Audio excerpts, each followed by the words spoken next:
जब किसी का सही मार्ग तय होने लगता है तो दो बातें उसको गिराती हैं, भय या प्रलोभन। जो भय से भी नहीं लड़खड़ाता, प्रलोभन से भी नहीं रुकता, उसमें 33 भागवतिक सद्गुण प्रकाशित हो जाते हैं। पहला, अहिंसा। मन वचन कर्म से भी कभी वो किसी की हिंसा नहीं करेगा, न मन से, न वचन से, न कर्म से।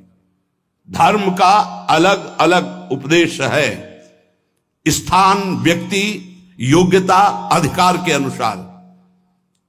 अहिंसा हमारे लिए है, हम निवृत्ति मार्ग के हैं। आप एक वीर योद्धा हैं राष्ट्र रक्षा के लिए, तो आपके लिए कठोरता चाहिए हृदय में। यदि आप दयालुता धारण करेंगे तो हमारा राष्ट्र संकट में पड़ जाएगा। आपके लिए माला चलाना नहीं, आपके लिए गोली चलाना भजन है। आप अपने धर्म से युक्त रहिए। अर्जुन जी कह रहे मैं सन्यास लेकर भिक्षा मांगकर खा लूंगा, युद्ध नहीं करूंगा। भगवान कह रहे गलत, पर धर्मो भयावहा, स्वधर्म का पालन कर, इस समय नहीं भय को प्राप्त हो जाएगा। ये परमार्थ के पथ पर जो भगवत प्राप्ति के मार्ग में चला है, जिसको भगवान ने ये मार्ग दिया है, उसके लिए पहला सद्गुण अहिंसा। मन से, वचन से, कर्म से किसी की हिंसा नहीं करना। हिंसा और अहिंसा का निर्णय स्थान, अवसर, धर्म की स्थिति के अनुसार दिया जाता है, ना कि सार्वभौम। सार्वभौम अहिंसा का सिद्धांत नहीं चलेगा। हमारे धर्म का नाश करने आ रहा, हम अहिंसा व्रत लेकर बैठे, हमारी मर्यादा, हमारे राष्ट्र, हमारे धर्म का नाश करने जा रहा है, तो इस समय हिंसा ही अहिंसा से बढ़कर के भी है। ये समझना होगा। इसलिए बहुत विवेक परमार्थ में चाहिए। जो निवृत्ति परक साधक हैं, उनके हृदय में अहिंसा धर्म का प्रादुर्भाव होता है, और अहिंसा धर्म भी अपना रूप अलग धारण करता है। जैसे वेन राजा ने भगवान के विरुद्ध आचरणों की स्थापना करनी चाहिए, तो संतों ने जो अहिंसा व्रत के परम पुजारी, उन्होंने उसकी हिंसा कर दी, क्योंकि उस समय हिंसा ही सबसे बड़ा धर्म है। और उसके शरीर से फिर मत कर भगवान पृथु को प्रकट किया। ये बड़ा सूक्ष्म विषय, धर्म बड़ा सूक्ष्म विषय है। दूसरा, सत्य। मन से जो सोचा गया, वाणी से वही बोला गया, आचरण में वही किया गया, उसे सत्यवादी कहते हैं। सत्य वचन में जरूर होना चाहिए। तीसरा, आस्तेय, चोरी ना करना, कभी भी किसी की चोरी ना करना, ये भगवान के भक्त में आ जाता है। चौथा, ब्रह्मचर्य। अगर गृहस्थ है तो संयम के अनुसार ब्रह्मचर्य, एक नियत समय के अनुसार ब्रह्मचर्य। विरक्त है तो आजीवन अखंड ब्रह्मचर्य। ये लक्षण प्रकट हो जाता है। पांचवा, अपैशुन, कभी किसी की चुगली ना करना। ये साधक ध्यान दे, कभी किसी की चुगली ना करना। कैसे? तुम सुना उसने ऐसा ऐसा ऐसा, आग लगा दी, फिर उसकी बात तुम्हें सुना, जिसकी बात थी वो तो ऐसा कह रहा है, दोनों को भिड़ा दिया, मुस्कुरा के चल दिया, तो तुमको ऐसी जगह भिड़ाया जाएगा जहां मुस्कुरा ही नहीं पाओगे, क्योंकि वो देख रहा है, तीसरा कोई देख रहा है, वो ऐसी जगह भिड़ाएगा कि तुम्हारी महीनों की मुस्कुराहट गायब हो जाएगी। होश में नहीं, किसी की भी चर्चा नहीं करनी। इनकी बात उनसे कहना, उनकी बात उनसे कहना, इसे चुगली कहते हैं। शास्त्रीय भाषा में अपैशुन नहीं करना, ये हृदय को मलिन कर देता है। किसी की वार्ता नहीं। कभी श्री जी की वार्ता चार खड़े होके करो, बोधनता परस्परम, लाडली जी का ऐसा स्वभाव, ऐसे सुंदर, ऐसे, तो छाती ठंडी हो जाए। कभी श्री जी की चर्चा नहीं सुनते। आपस में जब दो मिलेंगे तो चर्चा होगी, तो प्रपंच की होगी। वो साधक नहीं, प्रपंची कहा जाता है। अरे जैसी हरिवंश प्रपंच बंच सब ये काल ब्याल को खायो, यह जिए जान श्याम श्यामा पद कमल संग सिरनायो। छठवां है लज्जा। लज्जा कहते पाप कर्म करने में बहुत संकुचित हो जाना, नहीं, मन से ही घृणा हो जाए, नहीं नहीं नहीं, हमें नहीं चाहिए। हम प्रभु के मार्ग के पथिक हैं। सातवां अमानिता, ये लक्षण उदय होते हैं। मान की बिल्कुल चाह न रह जाना, और ये बहुत खतरनाक है, बहुत खतरनाक। सबसे पहला लक्षण है ब्रह्मबोध महापुरुष का मान रहित होना। निर्मान अमोहा जित संग दोषा। मान, सभी मान प्रद आप अमानी, मान कभी स्वीकार नहीं करना चाहिए। महापुरुषों को देखो, आज भी गुरुदेव भगवान आरती करके सबको पंचांग प्रणाम करते हैं, सबको पंचांग प्रणाम करते हैं। अपने लोग गुरु जी आचार्य चरण सर्वान वस्तुतया निरीक्ष परम स्वाराध्य बुद्धिर मम क्वाहम तुच्छा परम अधमा। आचार्य चरण क्या कह रहे? क्वाहम तुच्छा परम अधमा। सबको प्रणाम कर रहे हैं, गुरुदेव सबको प्रणाम कर रहे हैं, तो हमको शिक्षा लेनी चाहिए। अमानी ना मान देना, सब ही मान प्रद आप अमानी। ये अमानिता, ये सातवां लक्षण उपासक के अंदर जागृत होता है। आठवां पवित्रता, शरीर पवित्र, वस्त्र पवित्र, चिंतन पवित्र, व्यवहार पवित्र। छल कपट से व्यवहार दूषित हो जाता है। अरे बहुत बहुत, अगर आप भगवत मार्ग में, तो कभी ऐसा मत करना, क्योंकि जिससे कर रहे हो और आप उसके बीच में ईश्वर विराजमान है, उसी की आराधना के मार्ग में तो चले हो। पवित्रता, शरीर पवित्र हो और वस्त्र पवित्र हो। ये आपका लोक शंका, मल त्याग आदि बहुत सावधानी से पवित्रता का निर्वाह करोगे तो शरीर राग का नाश हो जाएगा। ध्यान रखना, जितना पवित्र हो कोई, उतने शरीर राग का नाश होगा। ये उल्टा लक्षण है। शरीर को पवित्र रखना, शरीर राग का नाश। शरीर को अपवित्र रखना, अत्यंत ममता आसक्ति शरीर से हो जाएगी। देखो, इसीलिए अत्यंत ममता आसक्ति शरीर से है। नवा, संतोष। जैसी परिस्थिति प्रभु ने दी उसमें राजी रहना। जोई जोई प्यारो करे सोई मोहि भावे। कोई चाह न रखना, ये संतोष धन है। इसी से सारी कामनाएं नष्ट हो जाती हैं। बिन संतोष न काम न साही, और अछत काम सुख सपन्यों नाही। बिना संतोष के कामनाओं का नाश नहीं होता। तो उपासक के हृदय में संतोष आ जाता है, जैसा प्रभु ने दिया। आज सब्जी भी नहीं है, प्रभु की बड़ी कृपा है, रोटी अकेले पा ली। आज रोटी भी नहीं है, जल से काम चला लिया। किसी संत से किसी ने पूछा कि प्रसाद पाया, तो उन्होंने कहा नहीं, माधुकरी नहीं मिली। फिर क्या पाया? बोले पा लिया है। क्या पाया? बोले भूख को पा लिया है। आज प्रभु की इच्छा है से भूख को पा लिया है। संतोष, काहू सो कछु न चाहोगो, संतोष। दसवां तितिक्षा, महान सहनशील। दूसरे के कटु वचन, शरीर की पीड़ा, ऋतुओं का प्रभाव, अंदर की जलन, संतुष्टायन के नवा। तितिक्षा, ये महान लक्षण है भगवत प्राप्ति के मार्ग के पथिक का। जरा सी बात में विक्षिप्त हो जाना, चिड़चिड़ा स्वभाव कर लेना, नाना प्रकार की असत वृत्तियों में दौड़ जाना, ये साधक का स्वभाव नहीं होता। बड़े से बड़े कष्ट को हंसकर सहना, बड़े से बड़ी विपरीत परिस्थिति को मुस्कुरा के सहना, ये भगवान के पार्षद का लक्षण होता है। आप भगवान के पार्षद हैं, भगवत मार्ग के पथिक, चाहे गृहस्थी हो चाहे विरक्ति। 11वां निष्कपटता। संत सरल चित जगत हित जान स्वभाव सने। संतों का स्वभाव, उनका सने, उनकी चित्त की स्थिति सरल होती है, कपट नहीं। निष्कपटता उनके हृदय में जागृत हो जाती है।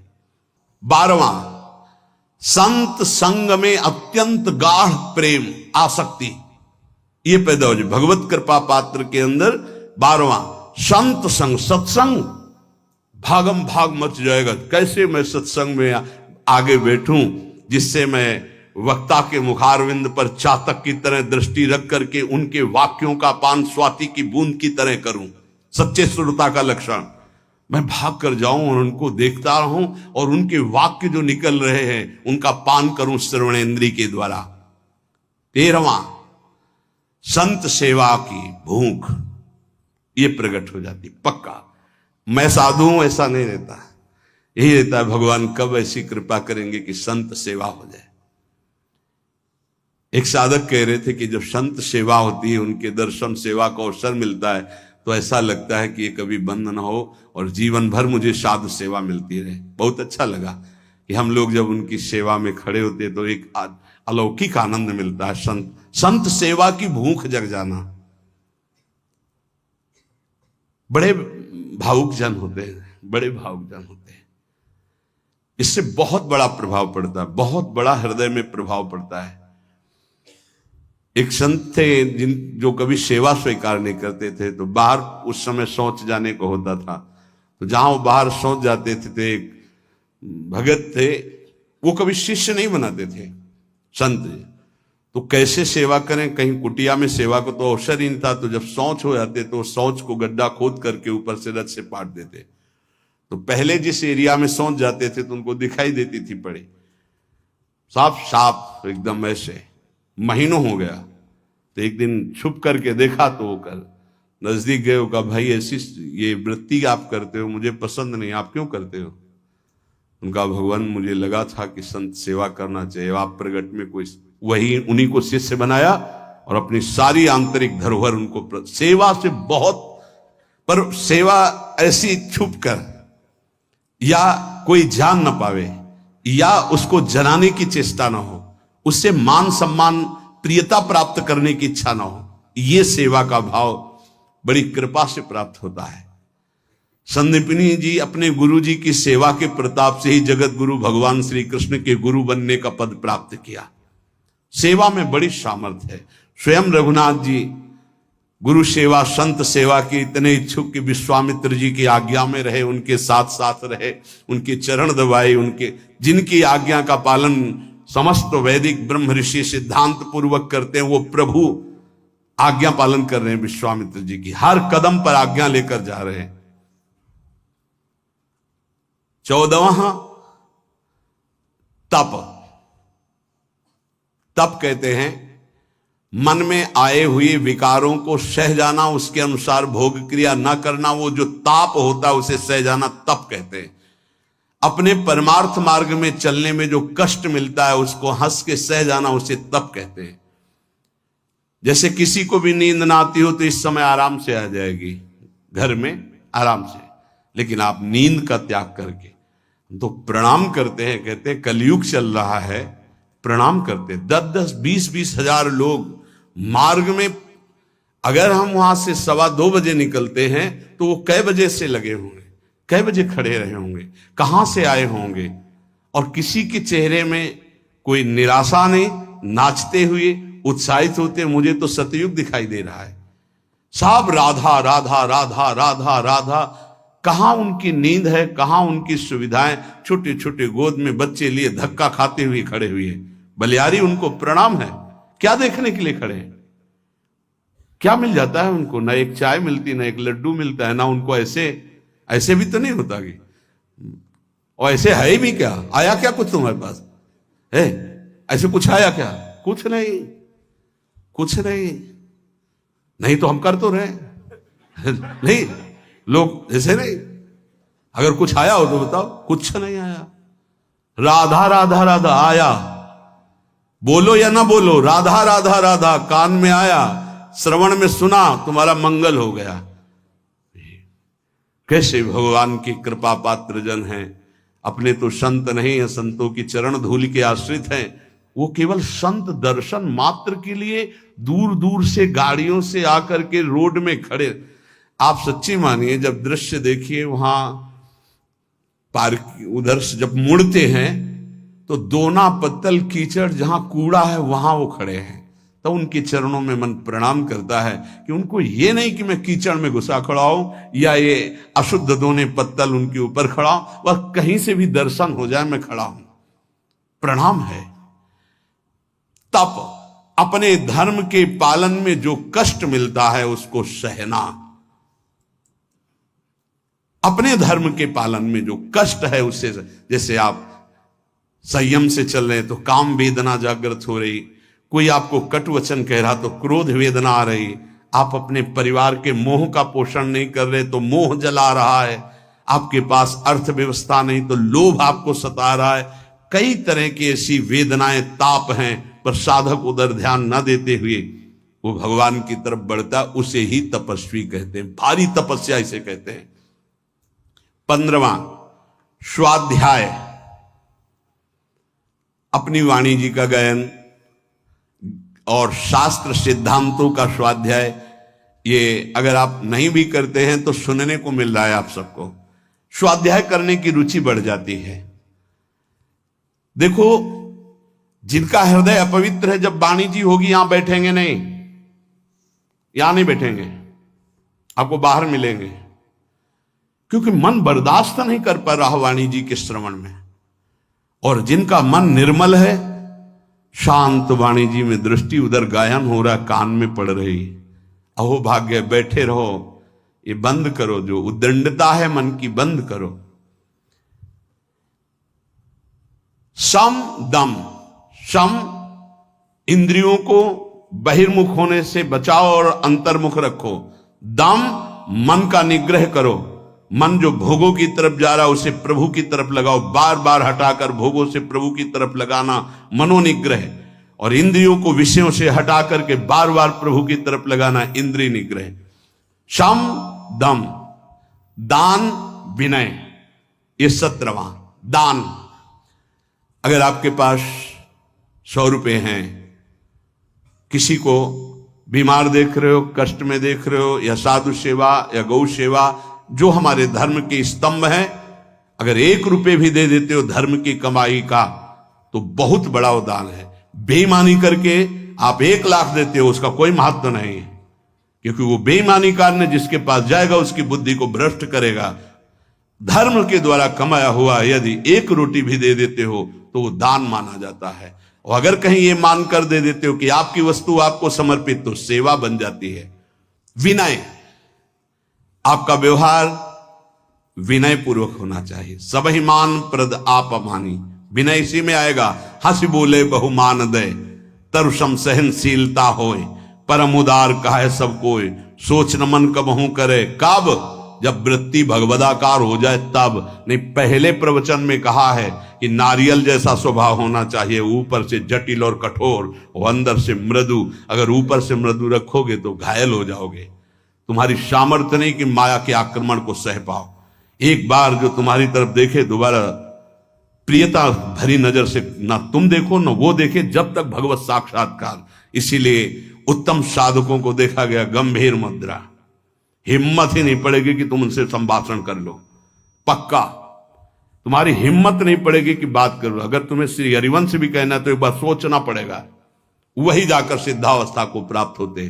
पहले ही व्यवहार में विनम्रता और हंस बोले बहुमान दे, तो तुम्हारी सामर्थ्य नहीं कि तुम व्यवहार के प्रेम को पचा पाओ।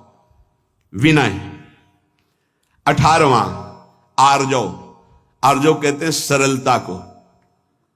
अंदर की सरलता बहुत उत्तम है, बाहर की कठोरता अति आवश्यक है साधक के लिए, बहुत जरूरी है। अगर बाहर से सरल हुए तो धोखा हो जाएगा। ये इसीलिए शास्त्र अनुभवी जिज्ञासु तभी ले पाएगा जब अनुभवी मिलेंगे, नहीं तो शास्त्र को सरल होना चाहिए। तो कैसा सरल होना चाहिए? बहुत सावधान हृदय सरल होना चाहिए, बाहर बहुत विवेक पूर्वक। बिल्कुल कोई ऐसा सरल नहीं है कि साधक से आप संभाषण कर लें, ऐसा स्वभाव बनाना चाहिए। सरल हृदय, संत सरल चित, जरा शब्द पर देखिए, सरल चित, चित्त में सरलता हो, व्यवहार आपका निष्कपट निश्चल, और व्यवहार थोड़ा शुष्क हो। कब तक? जब तक भगवत प्राप्ति न हो जाए। नहीं तो अगर शुष्क नहीं तो फिर रस में मक्खियां भनभनाने लगेंगी। आंतरिक रस बढ़ाओ, बाहर शुष्क रहो। जब बाहर ठाकुर जी श्री जी आदेश करें कि अब बहने दो रस की धारा, तो वो फिर संभाल लेंगे। 19वां दया, दया बिना साधु कसाईयो, दया करी तो आफत आई। ये उड़िया बाबा के ही वचन है। दया बिना साधु कसाई, दया होनी चाहिए, लेकिन वही दया तुम्हें मुक्त करेगी, वही दया तुम्हारे अंदर होनी चाहिए। दया का उल्टा क्या है? याद। भगवान की याद भुला दे ऐसी दया कभी मत करना, जैसा भरत जी ने किया। भरत जी ने दया किया, वो ममता साथ में जोड़ दी, भगवान का भजन छूट गया, अगला जन्म हिरण का बने, तब भजन शुरू हुआ। दया करनी है, पर दयालु भगवान का स्मरण करते हुए जो दया हो जाए, ऐसी दया नहीं करनी कि भगवान का स्मरण छूट जाए, हम फंस जाएं उस दया में। बहुत ऐसी जगह है जहां दया में फंसा जाता है, फिर निकलना बहुत कठिन होता है, भगवान ही निकालते हैं। दया। और 20वां है प्रबल श्रद्धा। एक होती श्रद्धा, हमें आप पे बहुत श्रद्धा, प्रबल श्रद्धा, किसी के कुछ भी कहने पर भी हमारी श्रद्धा में कोई फर्क नहीं है, कुछ भी। जैसे श्री बलि जी की प्रबल श्रद्धा श्री भगवान पर। गुरुदेव कह रहे हैं कि इनको 3 पग देने को कहा है, तुम्हारी सारी संपत्ति नष्ट हो जाएगी, ये तुम्हें 1 इंच जगह नहीं छोड़ेंगे, ये त्रिभुवनपति भगवान हरि हैं, वापस ले ले संकल्प, मैं कह रहा हूं। प्रबल श्रद्धा, गुरुदेव की बात नहीं मानी। और प्रबल श्रद्धा, शाप दे दिया, जा ईश्वर भ्रष्ट हो जा, फिर भी कोई भय नहीं, संकल्प किया। प्रभु ने अपना विस्तार किया, नाप लिया सब कुछ, और फिर डांट लगाई। देखो प्रबल श्रद्धा। बोल 3 पग पृथ्वी दान के लिए कह रहा था, आप कहां? गुरु ने मना किया था, नहीं माना ना, बड़ा दानी बनता था। वरुण पास से बांध दिया जो प्रतिपल महान कष्ट देता है। अब बोल 3रा पग कहां पूरा करेगा? बलि जी की प्रबल श्रद्धा में कोई फर्क नहीं पड़ा। प्रहलाद जी के नाती हैं, महाभागवत प्रहलाद जी के नाती, विरोचन पुत्र महाराज बलि। उन्होंने कहा, प्रभु अभी तो आपको प्रणाम भी नहीं किया, हाथ बंधे नहीं, आपको प्रणाम करता। प्रभु हम अपने वचन से पीछे नहीं हटने वाले। 3 पग कहा था, 2 पग में सब नाप लिया, उतने ही बड़े बनो जितने बड़े में मांगा था, और 3रा पग मेरे सर पे रखो और मुझे नाप लो। 2 पग में संपत्ति और 3रे पग में संपत्तिवान को भगवान बिक गए। इसे कहते हैं प्रबल श्रद्धा। गुरु ने साप दे दिया, गुरु ने मना किया, भगवान ने बांध दिया, कटाक्ष किया, पर श्रद्धा पे कोई फर्क नहीं पड़ा। इसे कहते हैं प्रबल श्रद्धा। 21वां विवेक। ये विवेक बहुत बड़ा साधक का बल होता है, ये कहीं फंसने नहीं देता, हर जगह से विवेक बचा लेता। बहुत सुंदर अस्त्र है विवेक, जो हर समय काटता रहता है। मोह, ममता, राग, काम, क्रोध, लोभ, मद, सबको काट के भगवान की प्राप्ति कराने में बहुत बड़ा हाथ है विवेक का। और ये विवेक किसी बाजार में नहीं मिलता है, ये केवल साधु समागम में मिलता है। बिन सत्संग विवेक न होई, और राम कृपा बिन सुलभ न सोई। बिना सत्संग के विवेक नहीं होता, बिना राम कृपा के सत्संग नहीं प्राप्त होता। 22वां दृढ़ वैराग्य। दृढ़ वैराग्य त्याग कहते हैं। भोग सामग्री की भोगने की इच्छा है, पर भोगूंगा नहीं क्योंकि भगवत प्राप्ति करनी है, इसे त्याग कहते हैं। भोग सामग्री की भोगने की इच्छा का ही नाश हो गया है। भोग सामग्री आसपास है लेकिन नहीं, इच्छा ही नहीं है, उसका नाम वैराग्य है। दृढ़ वैराग्य, यहां से लेके ब्रह्मलोक तक के किसी भी भोग की सामर्थ्य नहीं कि उस उपासक के मन को ललचा दे, चलायमान कर दे, उसे दृढ़ वैराग्य कहते हैं। ये जागृत हो जाता है। 23वां एकांत सेवन की रुचि, अंतर्मुख। एकांत सेवन की रुचि, अंतर्मुख। बाहर के लिए कमरे की बात नहीं है, यहां कमरे में भी बैठकर आप एकांत नहीं रहेंगे यदि अंतर्मुख नहीं है। विषय चिंतन कर रहे हैं तो आप बाहर ही हैं, एकांत नहीं। एकांत अपने इष्ट के चिंतन में निरंतर लगे रहना। 24वां किसी भी तरह का कोई भी परिग्रह न रखना अपने लिए, कोई भी परिग्रह अपने लिए नहीं रखना। जिसने आज दिया है वही कल देगा। जो पूरे विश्व का भरण पोषण करता है वो इस शरीर का भी भरण पोषण करेगा। चिंता क्या करनी है? हम अपने कर्तव्य का पालन करते हैं, चिंता नहीं। हम प्रभु की आज्ञा में अपने जीवन को समर्पित करते हैं, भोगों की संग्रह में नहीं।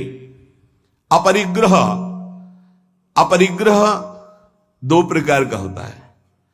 एक बाहर से लिया हुआ दान और एक अंदर चिंतन। ना हमें भोगों के, अगर आज जो है ये खाने को मिल जाता, अगर ऐसा वस्त्र मिल जाता, ऐसा ऐसा, ना अंदर से चिंतन और बाहर से प्राप्त होने पर जितना हमारे शरीर का भरण पोषण इसके अलावा नहीं है, हमें नहीं चाहिए। अगर वो उस पर महत्व बुद्धि है तो परिग्रह, परिग्रह है तो भगवान के अनुराग में बाधक है। अपरिग्रह बाहर और आंतरिक दोनों जगह से आशा शून्य हो जाना। आशा ही परमम दुखम नैरास्यम परमम सुखम अपरिग्रही का लक्षण है। बिना आशा के जो भोग प्राप्त हुआ है उसमें भी पहले विवेक के द्वारा देखना है कि धर्मयुक्त है कि नहीं, फिर विवेक के द्वारा निर्णय करना है साधना में सहयोगी है कि नहीं, फिर कितनी आवश्यकता है उतना उपभोग करना। 25वां समाधान, कई बार कहा है सत्संग में कि साध्य और साधन के विषय में साधक का समाधान हो जाना चाहिए। आपको पता है आपका साधन क्या है, आपको पता है आपके साध्य कौन है, बस साध्य निश्चित किए श्यामा श्याम, साधन उनके गुरुदेव के द्वारा जो दिया हुआ उपासना का मार्ग है, बस उसी पर। अब साध्य साधन के विषय में कोई प्रश्न नहीं, कोई संशय नहीं। चित्त का भगवदाकार हो जाना, अपने आराध्य देव में समर्पित हो जाना ही वास्तविक समाधान कहा जाता है। अब इस इष्ट के विषय में या साधन के विषय में कोई शंका नहीं, उसे समाधान कहते हैं।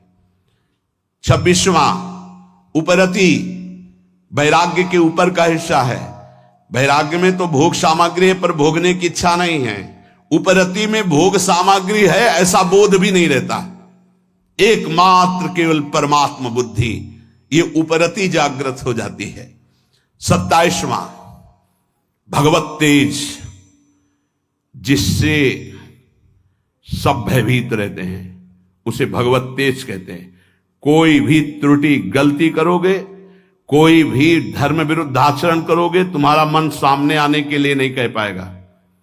तुम कटोगे, सामने नहीं आओगे। तुम्हारा अगर ज्यादा अपराध बन गया तो निंदा करने लगोगे, द्वेष करने लगोगे गुरुजनों से, क्योंकि तुम्हारे नाश का कारण बनेगा। भागवतिक तेज, जैसे श्री कपिल जी महाराज से सागर के जो 60,000 पुत्र थे, वहां आश्रम में घोड़ा बंधा हुआ था, उनको तो पता ही नहीं था, ध्यान में थे, किसी ने बांध दिया। उनको लगा कि इन्होंने तो उपद्रव मचा दिया, तो केवल देखा था, सोचा नहीं था। इतने में सब के सब भस्म हो गए। इसे भगवत तेज कहते हैं। दूसरा भगवत तेज का स्वरूप, घोर विषयी पामर नीच आचरण करने वाले की चित्त वृत्ति का परिवर्तन करके परमार्थ पे खड़ा कर देना, भगवत मार्ग में चला देना, इसको भागवतिक तेज कहते हैं। ये तेज महापुरुषों में, अपराधियों के अपराध को रोक देना, मलिन वृत्ति को उठाकर भगवदाकार कर देना, ये जो तेज है ये भक्त में जागृत होता है, संतों में जागृत होता है। इसी से जगत मंगल होता है, इसी तेज से। जैसे किसी एक वैज्ञानिक ने कल, डॉक्टर कैंसर के और विज्ञान संपन्न थे, उन्होंने कहा मेरा विज्ञान आपकी इस प्रवचन में एक बात जो आई उसको स्वीकार नहीं करता कि किसी संत ने थूक दिया तो कैंसर ठीक हो गया। मैं उसका बहुत बड़ा मर्मज्ञ हूं कैंसर का। उसका ऑपरेशन किया जाता है, फिर वो बढ़ता ही रहता है, वो मार के ही छोड़ता है, चाहे 1-2 वर्ष 4 वर्ष उन्हें मरना पड़ता है। पर आपने कहा कि कैंसर का उन्होंने थूक दिया तो कैंसर ठीक हो गया, तो तुम्हें आश्चर्य लगा, तुम्हारा ज्ञान विज्ञान काम नहीं करता। तो एक साथ में और बात सुनी होगी कल कि उन्होंने फिर अपने पैर पे उसके लिया और उस पैर में वो कैंसर इतना बढ़ा कि उसको अपना चरण जो है वो कटवाना पड़ा। पूरी बात सुनोगे तो प्रश्न उत्तर नहीं होगा। अब तुम्हारे अंदर ये सामर्थ्य नहीं कि तुम दूसरे के प्रारब्ध को ट्रांसफर कर लो अपने ऊपर, लेकिन उन महापुरुषों में सामर्थ्य है, इसे भगवत तेज कहते। तुम विज्ञान पढ़ लिख कर बुद्धि की धरा से प्राकृतिक वस्तु के केवल जानकार हो सकते हो, लेकिन जिसने बुद्धि सच्चिदानंद में लगा दी है वो अप्राकृत दिव्य चिदानंद भाव को तुम प्राकृतिक बुद्धि से कैसे तोल सकते हो? तुमको क्या पता? अगर हम ये घटना बता दी तो तुम्हें समझ में आ रहा है। नहीं, हजारों के दोषों और पापों को स्वयं संत लेकर कुछ संकल्प से, कुछ भजन से, कुछ भोग कर नष्ट करते हैं, कर रहे थे और करते रहेंगे। तुम्हें क्या पता है इसको? तुम्हें पता है?